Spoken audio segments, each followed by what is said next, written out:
Hey guys, welcome to the 41st C# tutorial that I'm making for the new Boston, and in this tutorial I'm going to be showing you how to use the BinaryReader class.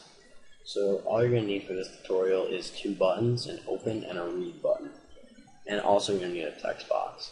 So once you have those on your form, just double click on the read button.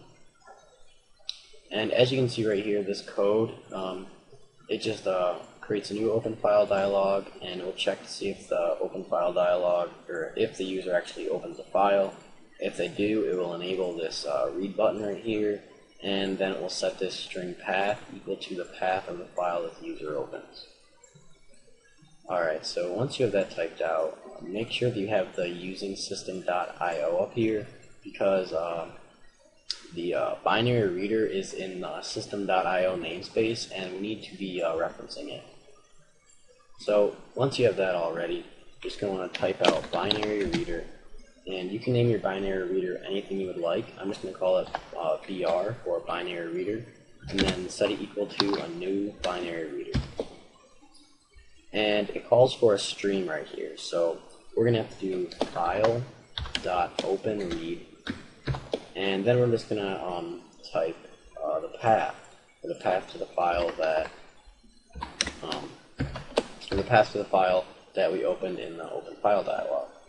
So once you have your binary reader typed out here, we can use the binary reader to read something. And the first method in the binary reader that we're going to be looking at is the read characters. Alright, so basically what the read character method will do is it will read a character from your file. And since we haven't specified a position in our file to have it be reading from, it's just going to start at 0. So it'll just read this first character right here. It'll read this C. So we're going to have it read this character into the text box so that we can view this character and make sure that it's reading properly.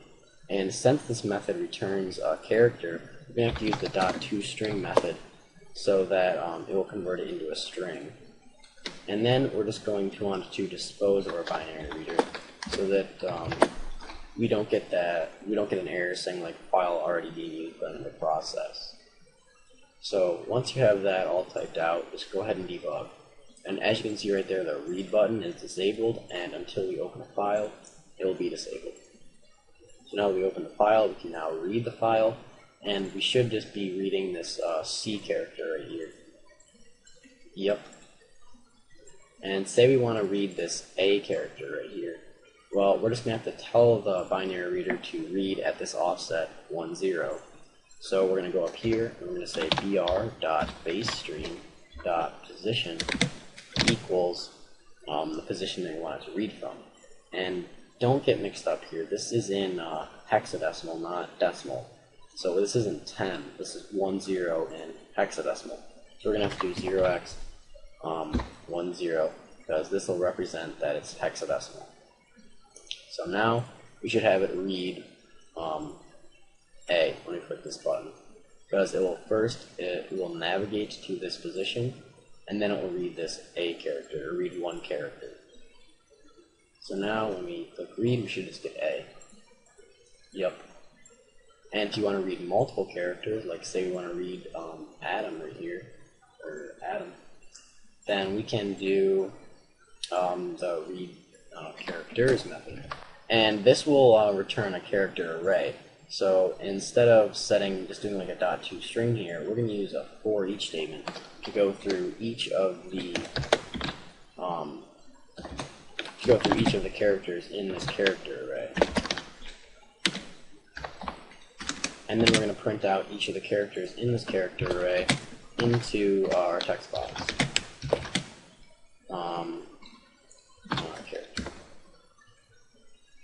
Oh, and we need to specify how many characters we want it to read. So, say we wanted to read like 4 for Adam, so we're just going to put a 4 in here, and it will read 4 characters. So it'll put 4 characters into an array, and then it will loop through it each time, or for each character in the array, it will loop through it and then print it into the text box. So now, when we debug here and open this text file, we should get Adam in this text box. Yep. And the last thing I'm going to show you is how to read numbers. So say you want to read just this 0, 1 right here, and we'll read it as an int 16, so we'll start right here. So we're going to go ahead and do br.read int 16, or a short. And then we're going to have it read it into a text box. And then we're going to have to use the .toString method to convert it into a string. And then we're going to put x in here so it will be in hexadecimal. And since the position of this is 1e, we're just going to have to put 1e right here. And this is a 16-bit integer, meaning that it's 2 bytes. So we're going to have to start 1 byte ahead of here. So we'll read these 2 bytes, and we should get 1 in this text box. Well, at least that's what you think. You think that you get 1 in this text box, or 0, 0, 0, 1. Well, actually, we're going to get 1, 0, 0. And that's because the binary reader defaultly reads in little endian byte order, meaning that it reads from the right to the left. So it read 0, 1, and then it read 0, 0. So it got 1, 0, 0. And this is called, again, little endian byte order. Well, we want it to read in big endian byte order, meaning it reads from the left to the right. And there's no easy way for it to do that. So in the next tutorial, I'm going to show you how to reverse it so that it will read in the correct order, or it will read it to you in the correct order. So that's it for this tutorial.